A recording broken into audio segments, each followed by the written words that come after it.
మొట్టమొదటిగా ఎందుకంటే ఈ ప్రత్యేకమైన ఈ సాక్ష్యం చెప్తున్నానంటే,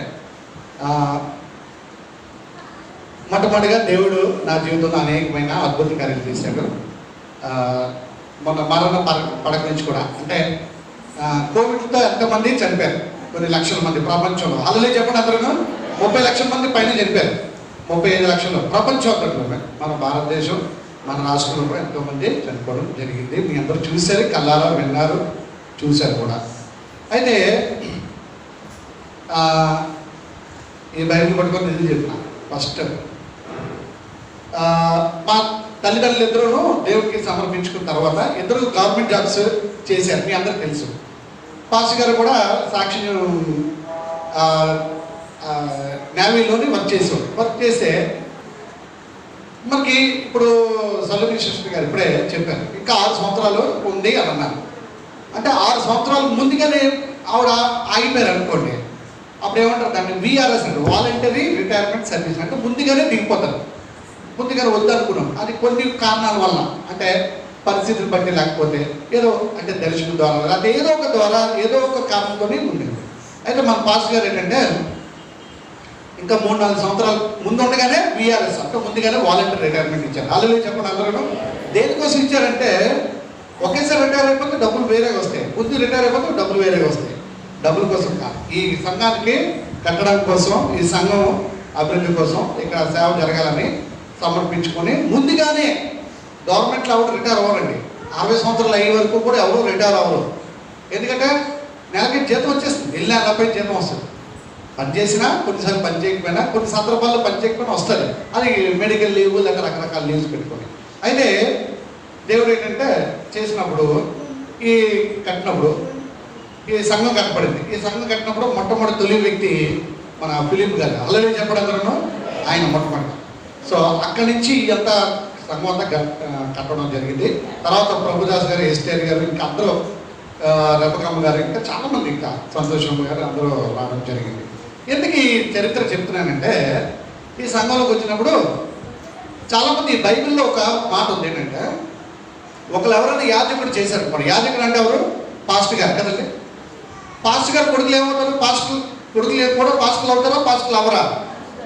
మీరు చెప్పాలి, ఇది చెప్పాలి, అవుతారా? మరి సమూయేలు దగ్గర ఉన్నప్పుడు ఒక ప్రవక్త ఉన్నారు. ఎవరండి? ఇప్పుడే చెప్పారు వాక్యం. సమూయేలు ముందు ఎవరున్నారు అక్కడ? ఏలీ అనే ప్రవక్త ఉన్నాడు. మరి ఏలీ కొడుకులు ఇద్దరు పాస్టర్లు అవ్వలేదే? మీరు తప్పు చెప్పారు. ఏలీ అనే ప్రవక్త ఉన్నాడు. ఏలీ దగ్గర చిన్నవాడు సమూయేలు పెరిగాడు. కానీ ఏలీకి 2 కొడుకులు ఉన్నారు. కానీ వాళ్ళిద్దరూ ఏంటంటే చాలా భయంకరమైన పాపాలు చేశారు. కానీ వాళ్ళిద్దరు పాస్టర్లు అవ్వలేదు. అందరూ పాస్టర్ కొడుకులు పాస్టర్లు అవ్వాలని, పాస్టర్ కూతుళ్ళు దేవుని సేవకురాలు అవ్వాలని ఇక్కడ రూల్ ఏం లేదు.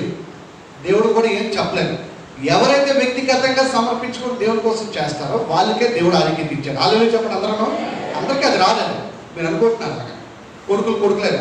అలాగైతే మీరు అడగచ్చు, ఏమంటే మన చీఫ్ మినిస్టర్ ముందు ఒక ఆయన ఉండేవాడు రాజశేఖర్ గారు, వాళ్ళ కొడుకు ఇప్పుడు ఇచ్చారా అంటే, కొడుకు ఇచ్చారు కాదు, ఆయన చేసిన సేవ బట్టి గుర్తించి ఈయన కూడా చేస్తారని మనందరం ఓట్లు వేసాం. అయితే ఇక్కడ ఏంటంటే అవి ఈ లోకంలో జరిగినప్పుడు, కానీ దేవుని సేవ చేసినప్పుడు అందరికీ అది ఆధిక్యత రాదు. అందరికీ రాదండి. అందరికి వచ్చిందంటే అది రాదు. అది దేవుని యొక్క ప్రణాళిక. అయితే ఎందుకు ఇంత చరిత్ర చెబుతున్నానంటే, నా జీవితంలో ఒక అద్భుతం జరిగింది. ఏంటంటే చాలా సంవత్సరాల నుంచి, అంటే నేను ఎప్పుడు సాక్ష్యం చెప్తాను, ఇదే ఫస్ట్ టైం సాక్ష్యం చెప్తాను. దేవుడు కూడా నా సాక్ష్యం వింటున్నాడు, ఈ మధ్యలో వింటున్నాడు. అయితే వీళ్ళు ఏం చేశారంటే పాస్టర్ గారు నన్ను ఎప్పుడు అయితే ఉన్నతున్నట్టు మాట్లాడాలి కదా, ఎందుకు అబద్ధం ఆడుకోవాలి? నన్ను ఎప్పుడైనా కూడా అరే నీ గవర్నమెంట్ జాబ్ అలాగా లేదు కదా, ఏది లేదు కదా, నువ్వు కూడా దేవుడిని సమర్పించుకో అన్నారు. అంటే వాళ్ళ ఉద్దేశం అది. ఇందులో 2 రకాలు ఉన్నాయి. ఇప్పుడు మన కొడుకు డాక్టర్ అవ్వాలని, కూతురు ఇంజనీర్ అవ్వాలని, లేకపోతే ఏదో రకరకాలు అవ్వాలని ఆశ కోరికలు ఉంటాయి కదా, అందరికీ ఉంటాయి కోరికలండి. దయచేసి వినాలి ఈ శ్రద్ధ. ఈ వీడియో కూడా అప్లోడ్ చేస్తాం తర్వాత యూట్యూబ్లో. అందరికీ కోరికలు ఉంటాయి. ఇందులో 2 రకాల కోరికలు ఉంటాయి. మన పిల్లల మీద ఉంచుతాం, నువ్వు ఖచ్చితంగా ఇంజనీర్ అయిపోవాలి, నువ్వు డాక్టర్ అయిపోవాలని కోరుకుంటాం, కరెక్టే. వీళ్ళిద్దరు ఏం చేశారంటే ప్రతిసారి, అంటే వాళ్ళ మనసులో ఉన్న మాట ఏంటంటే నువ్వు కూడా దేవుని సేవ చేయాలి. ఎందుకంటే నేను ఎక్కడికి వెళ్ళినా గవర్నమెంట్ జాబ్లో నాకంటే ముందు ఒక ఆవిడ ఉంటుంది. లిస్టులో పైనుంచి లిస్టులో మొత్తం అంతా చూస్తే ఒక ఆవిడ ఉంటుంది, ఆవిడ తర్వాత పేరు నాది, కానీ ఒకటే ఉద్యోగం, ఆవిడకి వెళ్ళిపోయింది. నేనేం చేసేవాడిని, ఆ క్షణమే తెలిసే బాధపడేవాడిని, అసలు ఎప్పుడు బాధపడలేదు. హల్లెలూయా చెప్పండి అందరూ.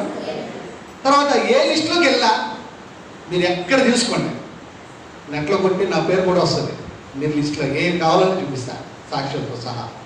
ఎప్పుడు సెకండ్ కానీ థర్డ్ కానీ వచ్చింది, కానీ నాకు ఎప్పుడు గవర్నమెంట్ జాబ్ రావాలి.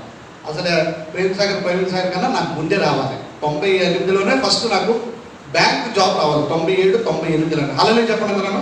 అప్పుడే నేను రాశాను బెంగళూరు, ఇటు సైడ్ రాయ్పూర్, ఛత్తీస్గఢ్, ఇవన్నీ ఫుల్గా తిరిగి బాగా కష్టపడి వైజాగ్లో నేను నంబర్ 1 టాపర్. దేవుని సన్నిధిలో చెప్తున్నాను, వైజాగ్లో నేను నంబర్ 1 టాపర్ ఇన్స్టిట్యూషన్స్లో. ఏ క్వశ్చన్ వేసినా చెప్పగలిగేవాడిని, అంత భయంకర. ఉదయం గంటలకు మా అమ్మగారు క్యారేజ్ కట్టేవారు. అప్పుడు మేము ఎక్కడ ఉండేవాళ్ళం అంటే చిన్న గదిలో ఉండేవారు. మన బస్సు ఒకటే 60 నంబర్ బస్సు వచ్చింది, ఆ బస్సు ఎక్కివ్వండి. 7:40కి ఒక బస్సు వస్తుంది కరెక్ట్గా, నాకు ఎప్పటికీ గుర్తు. 1996లో ఇక్కడ జరిగింది. ఇక్కడ ఆ బస్సు వెళ్ళిపోతే మళ్ళీ 8:30 వరకు రాదు. నాకు క్లాస్ 8 గంటలు ద్వారకా నగర్లో. ఇక్కడ బస్సు ఎక్కి వెళ్ళిపోయాను. మళ్ళీ రాత్రి 8:30కి వచ్చేవాడిని, కష్టపడి చదివేవాడిని, కానీ ఎప్పుడు కూడా రాలేదు. మనం అంటాం చాలామంది, ఇంత కష్టపడుతున్నాం ఏమీ రాలేదండి, ఇంకెందుకంటే ఈ దేవుడు అని అంటాం. చాలామంది ఈ దేవుడికి వేరే దేవుళ్ళకి వెళ్ళిపోతారు. వెళ్ళిపోయినా ప్రాబ్లం లేదు, ఎంత శాపం తీసుకోవచ్చు, ఎంత శాపం తీసుకోవచ్చు. హల్లెలూయా చెప్పండి అందరూ.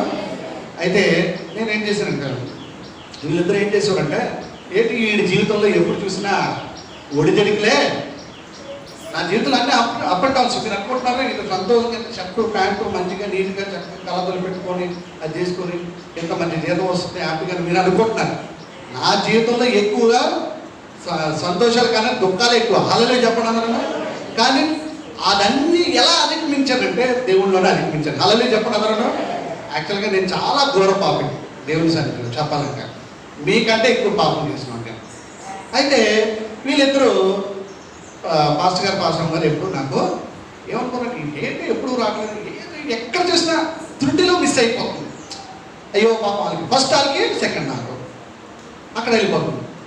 అలాగే ఇలాగా పాస్టర్ గారు కూడా చాలాసార్లు సాక్ష్యం చెప్పారు. పాస్టర్ గారు 2005లోనే ఆయన జాబ్ చేస్తున్నప్పుడు ఆయన దగ్గర నేను ఫస్ట్ సంపాదించాను. హల్లెలూయా చెప్పండి అందరూ. ప్రతి రౌండ్లో ఫస్ట్ నేను హైయెస్ట్. రోప్ ఎక్కడో పెద్ద రోప్ ఉంటుంది, చాలా పెద్దది, ఎక్కడో టెస్ట్ రాయడంలో, తర్వాత లాంగ్ జంప్లో మనిషిని 70 కేజీలు మనిషిని ఎత్తుకొని ఇక్కడి నుంచి 800 మీటర్లు పరిగెత్తాలి. ఫస్ట్ నేనే, అన్నీ ఫస్ట్ అడగండి భాష గారు. ఆఖరికి ఆ రోజు అనారోగ్యం అయింది. తర్వాత ఆ టైంలో 2005లోనూ ఫస్ట్ నేను చనిపోవాలి ఫస్ట్, కానీ దేవుడు మళ్ళీ బ్రతికించాడు. హల్లెలూయా చెప్పడానికి. అయితే అలా జరిగింది. వీళ్ళిద్దరూ అనుకునేవారు, ఏమనుకున్నారంటే ఏంటి నీకు ఎప్పుడు రావట్లేదు, దేవుడు ప్రణాళిక వేరేమో. అయితే దేవుడిని సమర్పించుకున్నాడు. రూతు వింటున్నావా, రవిలా నువ్వు వింటున్నావా నా సాక్ష్యం వింటున్నా. ఎఫ్ఐ బ్రదర్ మీరు వింటారా? వీళ్ళు ఏం చేస్తున్నారంటే నన్ను ఫోర్స్ చేసేవారు. ఏమిటి, రే నాన్నగారి తర్వాత నువ్వే సేవాలి. ఎందుకంటే తాతగా క్షమించాను, మా నాన్నగారు ఎవరు, ఐజక్ గారు. ఇక్కడికి వచ్చి చాలాసార్లు వాకింగ్ చెప్పారు, అవునా కదా. వాళ్ళ నాన్నగారు ఎవరు, ఆయన కూడా సేవ చేశారు, అబ్రహాం గారికి. వాళ్ళందరూ సేవ అలా చేస్తూనే ఉన్నారు. ఇదేంటిది సేవ చేస్తున్నారు, అందరూ సేవ చేస్తున్నారని చెప్పి నన్ను ఏం చేశారంటే నువ్వు కూడా సేవ అయిపోవాలా అని.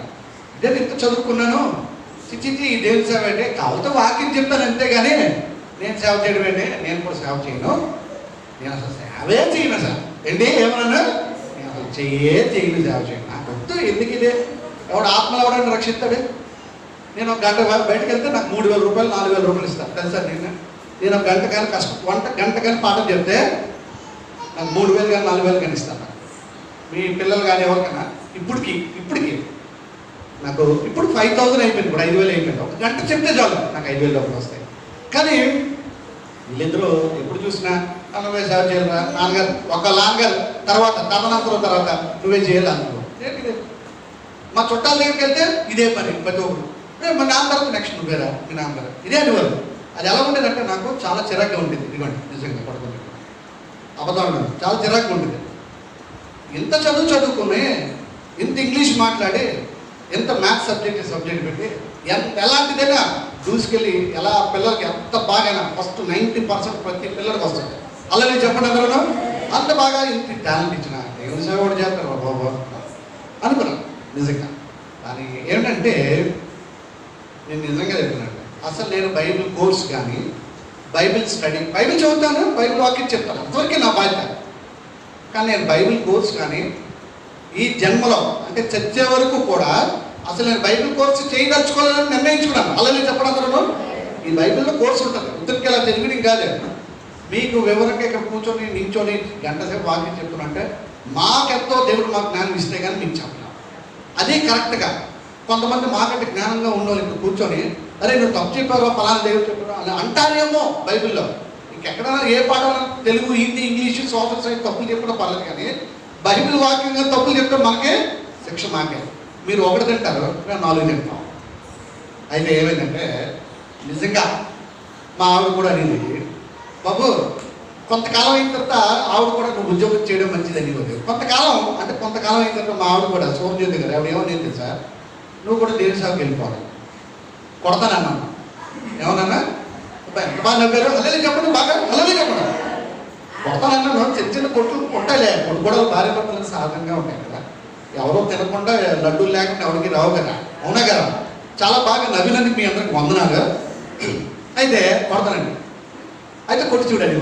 అయితే సరదాగా అలా ఉన్నప్పుడు ఆవిడ కూడా అన్నప్పుడు ఏమంటే కొంతకాలం తర్వాత నేను కూడా అనుకున్నాను, సరే ఒకసారి ఆలోచిద్దాంలే అని చెప్పాను. కానీ పోయిన సంవత్సరం అక్టోబర్లో, సెప్టెంబర్లో, ఆగస్టులో, కరెక్ట్ ఇదే ఆగస్టులో పోయిన సంవత్సరంలో దేవుడు ఏం చేశాడంటే డైరెక్ట్గా నాతో మాట్లాడాడు. హలో చెప్పండి అందరూ. మీరు అందరూ డైరెక్ట్గా మాట్లాడారంటే ఇలా దిగిపోయి మీ గదిలో పడుకున్నప్పుడు వచ్చేసి మాట్లాడా అంటే మనం హృదయంలో ఎలా మాట్లాడుతాడంటే 2 రకాలుగా ఉంటాం. చాలా పరిశుద్ధంగా పవిత్రంగా ఉంటే దేవుడు మన దగ్గరకు వచ్చి మాట్లాడతాడు. మనం నీతి కార్యాలు, మంచి కార్యాలు చేస్తుంటే దేవుడు మన ఆత్మ ద్వారా అంటే మన మనసులోంచి మన జ్ఞానంలోంచి పుట్టిస్తాడు. చాలాసార్లు అన్నాడు, నువ్వు దేవుని వాక్యం చదవాలి. ఏమన్నాడు? నువ్వు దేవుని వాక్యం, దేవుని బైబిల్ కోర్స్ చేయాలన్నాడు. ప్రభా నేను అసలు నాకు ఇంట్రెస్ట్ లేదు, అసలు నాకు దేవుని సేవ చేయాలని నాకు అసలు ఇష్టం లేదు, నేను బైబిల్ కోర్స్ చేయాలి నాకు ఇష్టం లేదు అనుకుంటే దేవుడు అన్నాడు, మూర్ఖుడా నేను చెప్పింది చేయాలి. ఒకప్పుడు పౌలు ఇంతకుముందు అక్కడ ఎలా ఉండేవాడమ్మా, సౌలు స్త్రీలను హింసించాడు, దేవుడు ప్రజల్ని హింసించాడు, ఎన్నో మాట్లాడినాడు. కానీ దేవుడు ఏం చేశాడట, వెంటనే ఆ దమస్కు దారిలోకి వెళ్తున్నప్పుడు ఏం చేశాడు, కళ్ళు గిల్లు పోగొట్టించి మొత్తం పెద్ద సునామీలాగా జరిగి ఒక అద్భుతం చేశాడు. అప్పుడు దేవుడు చూశాడు. దేవుడు చూసిన తర్వాత సౌలు పౌలుగా మారాడు. ప్రభా ఏంటి ప్రభా నేను ఇలాగనే అనుకుంటే, నో నువ్వు దేవుని బైబిల్ కోర్స్ చేయాలన్నాడు. ఏం చేశాడట, బైబిల్ కోర్స్. ఇదే సన్నిధిలో దేవుని సాక్ష్యం చెప్తాను. ఇది సోమజ్యోతిలో రాలేదు, ఆవిడ కూడా వెళ్ళాలి. అందుకే సాక్ష్యం ఆవిడ కూడా పంపిస్తాను తర్వాత. ఏమైంది, నేను ఇదే సన్నిధిలో ఏమన్నాను, నేను వాక్యం చెప్తాను కానీ దేవుని కోర్సు, బైబిల్ కోర్సు నాకు ఇవన్నీ సేవ బాబు నాకు వద్దురన్నా, నాకెందుకు ఇవన్నీ నేను చేస్తాను. ఎప్పుడైతే దేవుని సన్నిధిలో మనం వెటకారం చేస్తామో, దేవుని సన్నిధి మనం ఎప్పుడైతే అయోగ్యంగా ఉంటామో దేవుడు ఏం చేస్తాడో ఒక దెబ్బ కొడతాడు. హల్లెలూయా చెప్పండి అందరూ. అప్పుడు అన్నాడు, ఆగస్టులో ఏం చేశాడు సార్, కొంచెం ఈ కరోనా టైంలో అప్పుడు ఒక దర్శనంలో చూపించాను. నిజంగా చెప్తాను, అందుకే మీకు సాక్ష్యం ప్రత్యేకంగా చెప్పాలి. నేను అప్పుడు మనసులో పుట్టింది, అప్పుడు జ్యోతితో అన్నమాట. అయితే నేను కూడా బైబిల్ కోర్స్ చేయాలని దేవుడు మనసులో పుట్టించాడు. హల్లెలూయా చెప్పండి అందరూ. అసలు నాకు ఆలోచన లేదు, నేను చెయ్యాలని కూడా నిర్ణయించుకున్నాను, చెయ్యను అని నిర్ణయించుకున్నాను. దేవుడు ఏం చేశాడట, ఒక టప్పని ఒక జలకొట్టి నువ్వు ఇలా చెయ్యాలన్నాడు. అప్పుడు తనతో షేర్ చేశాను. నిజంగా చెప్తున్నానండి, నా దగ్గర 6 మంది చాలా మంచి దేవుని సేవకులు ఉన్నారు, అంటే నా మైండ్లో ఉన్నారు. వాళ్ళందరూ పరిశుద్ధంగా పవిత్రంగా చూస్తున్నారు. చాలామంది డబ్బుల కోసం ఆరాధన ఎందుకు వస్తారంటే పాస్టర్ కొంతమంది డబ్బుల కోసం ఇంటింటికి వెళ్తే ఒక 300, 500 ఇస్తారని అలా సేవ చేసిన వాళ్ళు కూడా చాలామంది ఉన్నారు నా దగ్గర తెలిసి. కానీ నేను 6 మంది ఉన్నారు, వాళ్ళందరూ నిజాయితీగా డబ్బులు తీసుకోకుండా యథార్థంగా ఏ ఫండ్స్ లేకుండా దేవుని కొరకు కష్టపడిన వాళ్ళు చాలామంది ఉన్నారు. అలాంటి వ్యక్తుల దగ్గరికి నేను వెళ్దాము, బైబిల్ కోర్స్ నేర్చుకుందామని దేవుడు తలంపించగానే నేను రోజు ప్రార్థన చేస్తున్నాను. నేను జ్యోతి గారు ఇద్దరు మోకాళ్ళని ప్రార్థన చేస్తుంటే అప్పుడు ఒక వ్యక్తిని చూపించాడు. ఆ వ్యక్తి ఫోటో మీకు చూపిస్తాను.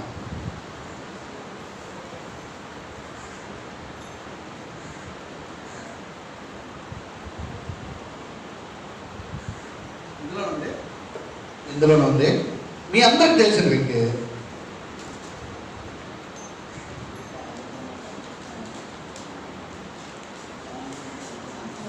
చూడండి, ఈ పేరే జాన్ వెస్లీ గారు, రాజమండ్రి నుంచి. హల్లెలూయా చెప్పండి అందరూ.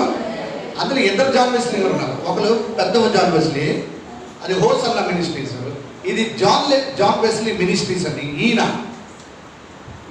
నాకు 6 మంది వ్యక్తుల్లో దేవుడు ఈయన పేరు చూపించాడు. హల్లెలూయా చెప్పండి అందరూ.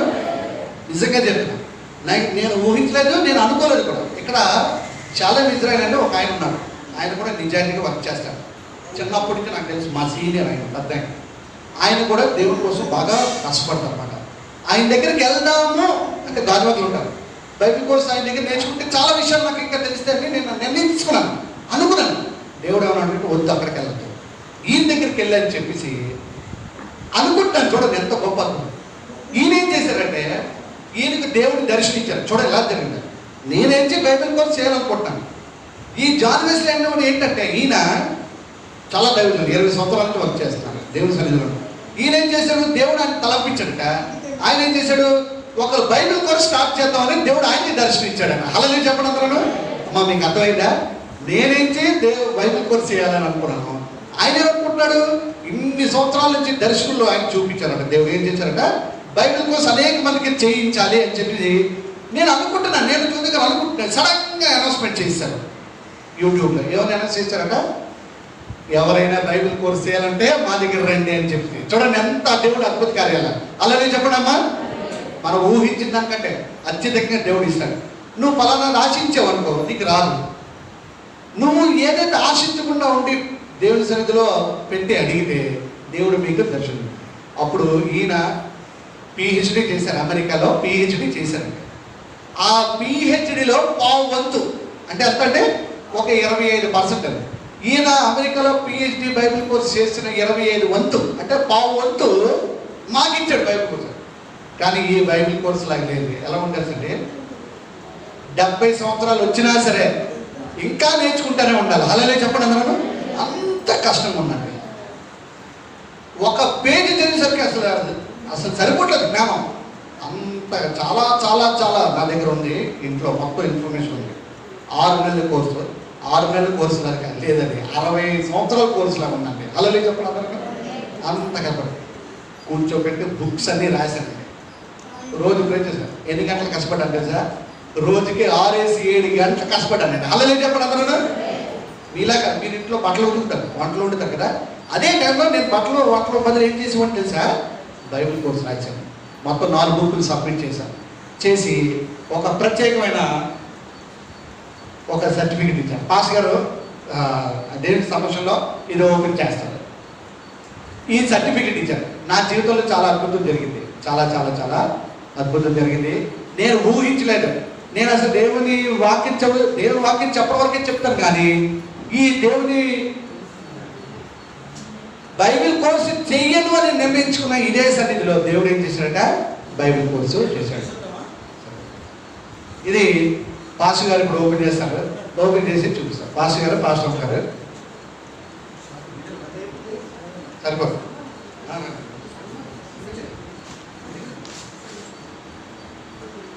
దీని పేరు ఏంటంటే క్రైస్ట్ బైబిల్ కాలేజ్ అండి. దీని పేరు ఏంటంటే మా క్రైస్ట్ బైబిల్ కాలేజ్.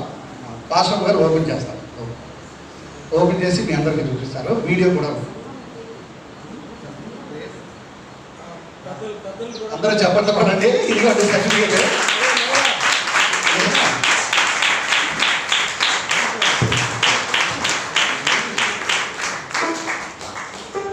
ఫిలిప్ గారిని కూడా ముందుకు రావాల్సింది కోరుతున్నాం. వారి యొక్క ఆశీర్వాదం కూడా కావాలి. ఇది నాకు ఇచ్చిన సర్టిఫికెట్. ఇది మన విశాఖపట్నంలో ఇచ్చిన సర్టిఫికెట్ కాదండి. ఇది మొత్తం క్షమించండి, మొత్తం ప్రపంచంలో ఉన్న ఈ యొక్క సర్టిఫికెట్. ఇది ఇంటర్నేషనల్ క్రిస్టియన్ లీగ్ అంటారు. దీని ఏమంటారు, ఇంటర్నేషనల్ క్రిస్టియన్ లీగ్. ఇది 2500 మంది, మొత్తం 10,000 మంది రాశారండి. అందులో 2,500 మంది మాత్రమే సెలెక్ట్ అయ్యారు. అందులో నేను ఒకటి. ఇది దయచేసి ఈ చప్పట్లు అందరూ కొట్టండి. దేవుడికి మహిమ.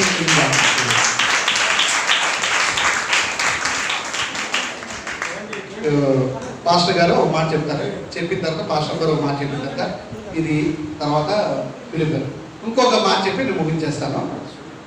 ఈ బైబిల్ కోర్స్ చేస్తున్నానని దేవుని సన్నిధిలో చెప్తున్నాను. పాస్టర్ గారికి చెప్పలేదు, పాస్టర్ గారు చెప్పలేదు, ఫిలిప్ గారు చెప్పలేదు, మా అత్తగారికి కూడా ఎవరికీ చెప్పలేదు. నేను మా ఆవిడ మా పిల్లలకు మాత్రమే ప్లస్ దేవుడికి మాత్రమే చెప్పాను. చెప్పి ఈ కోర్సు నేను స్టార్ట్ చేశాను. హల్లెలూయా చెప్పండి అందరూ. అందుకే సర్ప్రైజింగ్గా చెప్దామని చెప్పి నేను చేశాను. ఇప్పుడు పాస్టర్ గారు మాట్లాడు.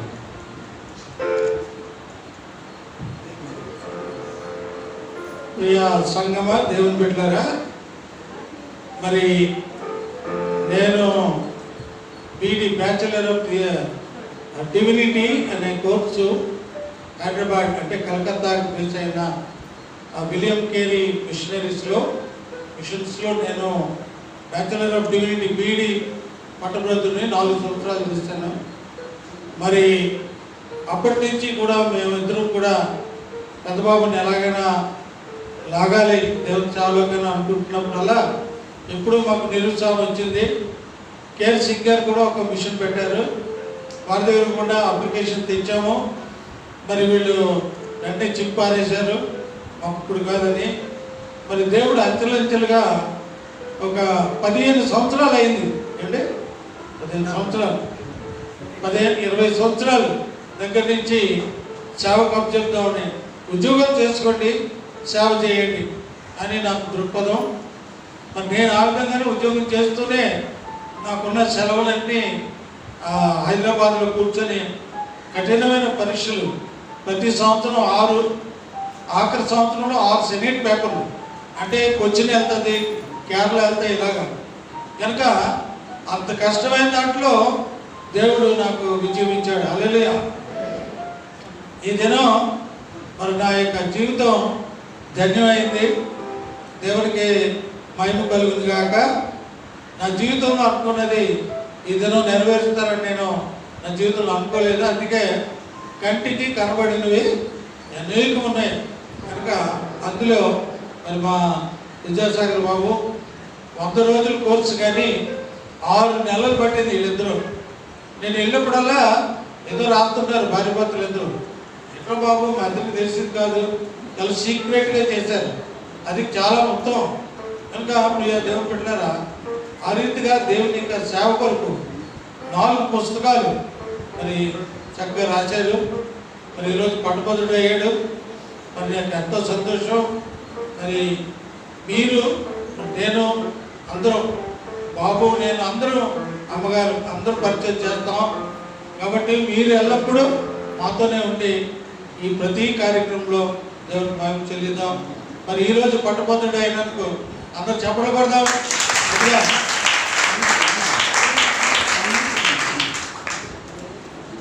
దేవుని నామానికి వందనాలు. అయితే ఈరోజు చెప్పాల్సిన పరిస్థితి వచ్చిందన్నమాట. నాకైతే తెలియదు ఏమని, దేవుడి సన్నిధానంలో చెప్తున్నాను. అయితే ఒక విషయం మాత్రం చాలా సీక్రెట్గా, అంటే ఎప్పుడు దేవుడు ఇస్తాడని నేను వివాహమైనప్పటి నుంచి నేను చూస్తున్నాను. మరి ఈరోజు ఇచ్చాడేమో అనుకున్నాను. అయితే నాకు వివాహమైన వెంటనే నేను ప్రెగ్నెంట్గా ఉన్నాను. అయితే నేను అప్పుడు బీఈడి నాకు సీట్ వచ్చింది విజయనగరం కాలేజీలో. మా అక్కడ వాళ్ళందరూ కూడా ఏంటి బీఈడీలో జాయిన్ అయింది, వివాహమైన వెంటనే 1 నెల 2 నెలల్లోని ఇలా ఉంది ఏంటి అని చెప్పేసి వాళ్ళు ఏం చేశారంటే, నేను మహారాజా కాలేజీలో హాస్టల్లో ఉండేదాన్ని. వాళ్ళు ఒక అబ్బాయితోని ఒక 3 ట్యాబ్లెట్స్ పంపించారు. అంటే దేవుని మందిరంలో ఉన్నట్టు చెప్పాలి, వచ్చింది కాబట్టి 3 ట్యాబ్లెట్స్ ఒక పేపర్ ఇది కొంచెం పెద్దది రాసి చాలా రాసి, అమ్మ ఇవి చాలా బలానికి ఉపయోగపడతాయి, ఈ ట్యాబ్లెట్లు వేసుకోవాలా, రోజుకి 1 3 రోజులు వేసుకోవాలా. నేను వారానికి ఒకసారి మళ్ళీ వైజాగ్ వచ్చేదాన్ని అనమాట. అప్పుడు ఒక బస్సు 2 బస్సులు ఉండేవి. మరి వివాహమైన కొత్తలోని మరి నేను చూస్తే నెల్లూరు, ఇక్కడ నాకు అసలు ఏమీ తెలీదు, కొత్త చాలా హోమ్ సిక్ ఫీల్ అయ్యేదండి. కాబట్టి వస్తూ ఉంటాను. అప్పుడు వారం అవ్వగానే వచ్చాను. నేనేం చేశానంటే ఆ ఉత్తరం చదివి ఒక ట్యాబ్లెట్ వేసుకున్నాను. ఏంటి ఇది ఇంత ఫలానికని రాస్తున్నారు, నాకెందుకప్ప, నేను బాగానే ఉన్నాను కదా అని చెప్పేసి ఆలోచించి నాకు అసలు మాత్రలు వేసుకుంటుంటే ఇప్పుడు కూడా అలా బయట వేసుకోను. ఆ 2 మాత్రలు విసిరి పారేసాను. ఎక్కడో పారేసి వచ్చిన తర్వాత మా అత్తగారు ఇలా కూర్చున్నారు, అందరూ ఉన్నాం, మా ఆడపిల్లలు కూడా ఉన్నారు, మా పెద్ద ఆడపిల్ల ఉన్నది. అడిగాను, మా అమ్మ వేసుకున్నావా మాత్రలు అంటే వేసేసుకున్నానని అబద్ధం చెప్పేసాను. అయితే ఏంటి అని అలాగా చూస్తున్నాను. ఏంటమ్మా ఏమన్నా తెలిసిందా అన్నారు. ఏమి తెలియలేదండి అన్నాను. ఏం తెలుస్తుంది అని అన్నాను. అయితే మనకి అంటే వాళ్ళు ఏంటంటే అబార్షన్ చేయించాలని ప్లాన్ చేశారనమాట. అయితే నాకు తెలియదు, అసలు ఏమీ తెలియదు. ఇంకా చిన్న వయసు, అప్పుడు 22 సంవత్సరాలు నాకు. పీజీ ఎంఎస్సి చదివి వచ్చానమాట. అప్పుడు అడిగాను పాస్టర్ గారిని, ఏంటండి ఏంటో రిజల్ట్ అంటున్నారు, ఏంటి తెలియదు అది ఇదంటే అప్పుడు ఈయన చెప్పారనమాట. ఇలాగంటే ఏంటా మీ ఆవిడ నేను చెప్పిన పని చేయలేదు, మరి ఏంటి మన డాక్టర్ దగ్గర తీసుకెళ్ళాలా అది ఇది అన్నారు. అప్పుడు నేను అన్నాను, ఆ రోజు ఇంకా నాకు గుర్తుంది, ఎందుకంటే నాకు ఎప్పుడెప్పుడో గుర్తుంటాయి, నాకు చాలా మెమరీ పవర్ ఎక్కువ. నేను ఆ రోజు అన్నాను, నాకు ఇలాంటి పాపయుక్తమైనటువంటి పనులు ఎందుకు చేస్తున్నారు మీరు? నాకు దేవుడు ఒక బిడ్డని ఇస్తాడు, ఆ బిడ్డని నేను ఇప్పుడే దేవుని సేవకు సమర్పిస్తున్నాను, హల్లెలూయా అని చెప్పేసి నేను ఆ రోజే ఏడ్చుకుంటూ ఈయనకి చెప్పాను. చెప్తే ఏం మాట్లాడలేదనమాట. చాలా ఛాలెంజింగ్గా మాట్లాడాను. ఏంటి ఇలాంటి పనులు చేయడం ఏంటి, నాకు ఎప్పుడు తెలియదు ఇలాంటివి అనేది. మా తల్లిదండ్రులకు కూడా ఎవరికి ఒక మాట కూడా నేను చెప్పేదాన్ని కాదు. ఏదైనా కానీ ఎన్ని కష్టాలు వచ్చినా కానీ దూరంలో ఉంటారు కదా, బాధపడతారని నేను చెప్పేదాన్ని కాదనమాట. అప్పుడు అనుకున్నాను, అయితే అది ఫలించలేదు, నాకు తెలియదు. ఇప్పుడు ఈ బాబు చెప్పాడు కదా, పెద్దవాడికి పేరు చదివించాం, పెద్ద చదువులే చదివించాం. ఒకసారి మా ప్రేమ్ సార్ అన్నాడు, మమ్మీ ఎవరిని నువ్వు ఫోర్స్ చెయ్యొద్దు, ఇప్పుడు బాబు నీ ముగ్గురు ఎవరు సేవ చేస్తారో వాళ్ళు నువ్వు చేయండి బాబుని అంటే, అట్లా ఎవరిని ఫోర్స్ చేయబాకు, దేవుడు ఎవరిని నిలబెడతాడో వాళ్ళే చేయాలి కానీ నువ్వు ఫోర్స్ చేయొద్దు అని చెప్పేశాడు ఒకరోజు. సరే అప్పటి నుంచి నేను కూడా బుద్ధి తెచ్చుకొని ఎప్పుడు అనకూడదు, ఎందుకంటే ఎవరు చేస్తారో తెలియదు. కాబట్టి మా మామగారు మరి ఆయన నేర్పించినది ఈయన చేశారు, అలాగే దేవుడు ఎవరిని ఏర్పాటు చేసుకోవడం తెలియదు కదా అని చెప్పేసి అప్పటి నుంచి ప్రేర్ చేస్తున్నాము. చాలాసార్లు చెప్తే వీళ్ళిద్దరికి అదే చెప్పారు కదా పాస్టర్ గారు, అప్లికేషన్ చేసి చింపేశారు, చింపి అవతల పడేశారు. మొట్టమొదటి మేం చేయము మాకు అసలు ఎట్లా ఇంట్రెస్ట్ లేదు అని చెప్పేశారు. మరి మాకైతే ఈ కోర్స్ చేసినట్టు తెలియదు, ఏమీ తెలియదు. నిన్న రాత్రి మొన్న రాత్రి పట్టుకుని వచ్చి ఇలాగ జరిగింది. వీళ్ళు రోజు టీవీలో చూస్తుంటారు, జాన్ వెస్లీ గారి ప్రసంగాలు చేస్తారు, తర్వాత చూస్తుంటారు, ఎక్కువ వింటూ ఉంటారు. నలుగురు మొక్కల మీద ఉండి ప్రార్థన చేస్తూ ఉంటారు. నేను చాలాసార్లు ఏమన్నా పట్టుకొని వీళ్ళు ఇద్దామంటే వీళ్ళు ప్రార్థనలో ఉంటుంటారు. ఏమిటా బాబు ఆయన ఇది వింటున్నారా అనుకుంటున్నా, కానీ ఎప్పుడు ఈ కోర్స్ చేశారో ఎప్పుడు జరిగిందో మాకైతే ఏమీ తెలియదు. అయితే దేవుడు అవునంటే అవును, కాదంటే కాదండి, నాకు నమ్మకం ఉంది. అంటే నేను ఆ రోజు నేను చేసిన ప్రార్థన అయ్యి ఎన్నోసార్లు ప్రార్థన చేసాం, ప్రభా నేనైనా దేవా తండ్రి నువ్వు ఆ బిడ్డను పట్టుకోనైనా మొట్టమొదటి వ్యక్తి కాబట్టి ప్రథమ ఫలం అన్నావు. మరి దేవుని దృష్టిలో మరి వాక్యంలో కూడా ఉంది కదా, మరి అది ఎప్పుడు నెరవేరుతుందో ప్రభా మీ చిత్తమే ఎన్నోసార్లు ప్రార్థన చేసాము. అయితే లేదు ఉద్యోగం చేసుకుంటా సేవ చేస్తారు, ఎంతోమంది చేస్తున్నారు కదా అనుకున్నాము. మరి అలాగా దేవుడు మరి ఈరోజు చేశారు కాబట్టి ఐ కంగ్రాచ్యులేట్ ఈ Vidyasagar for his successful completion of the international Bible league course. So I'm very happy to be.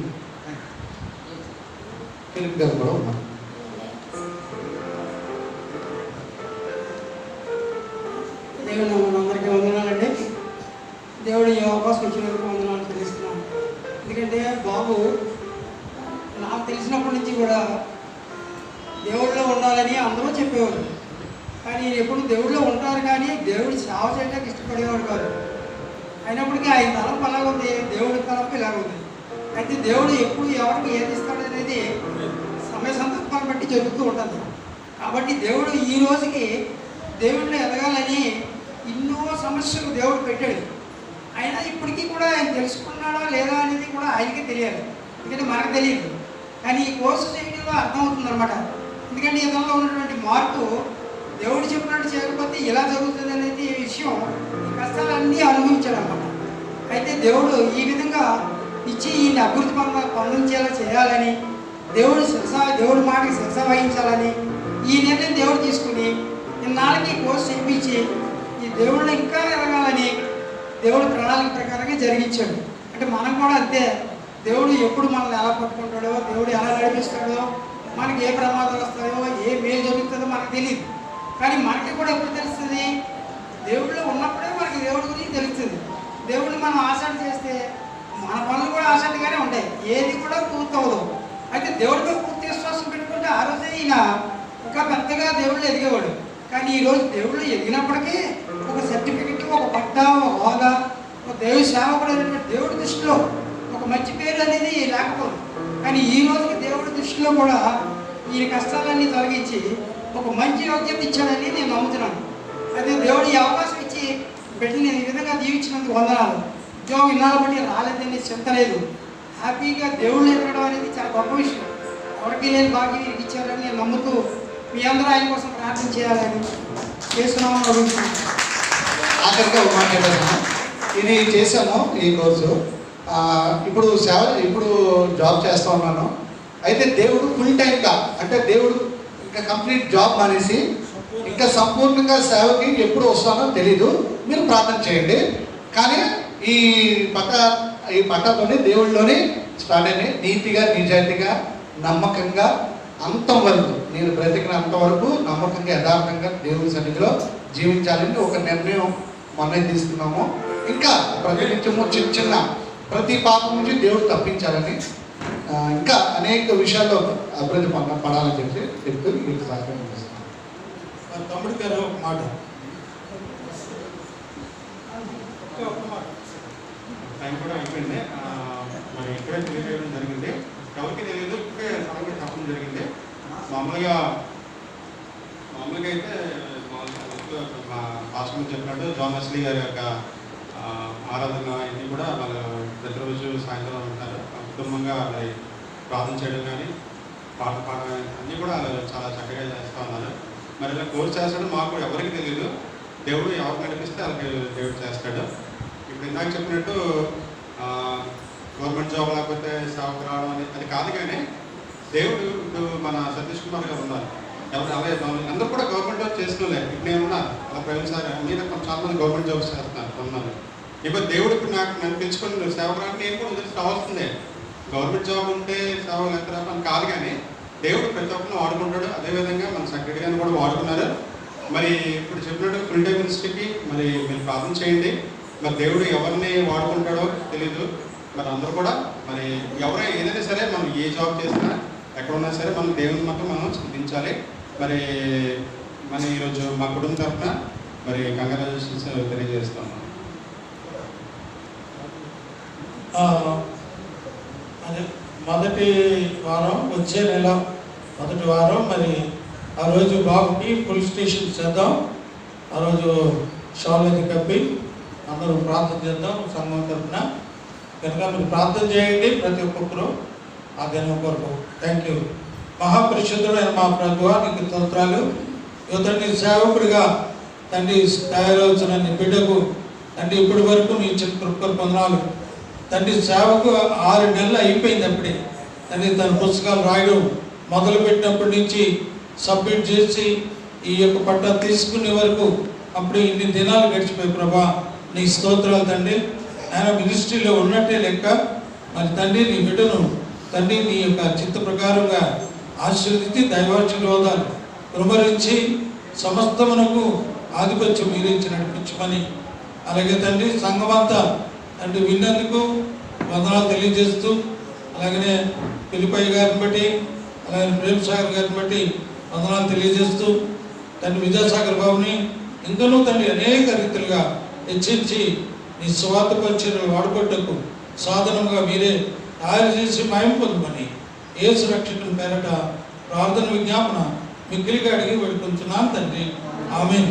మన తండ్రి కుమార పరిశుద్ధాత్మ త్రియేక దేవుని యొక్క ఆశీర్వాదం ప్రత్యేకంగా విద్యాసాగర్కును వారి కుటుంబీకును అలాగనే సంఘం అంతటికి బంధువర్గానికి ఎప్పుడు ఎల్లప్పుడూ సదాకాలం తోడేయండి కాపాడి దీవించును కాక.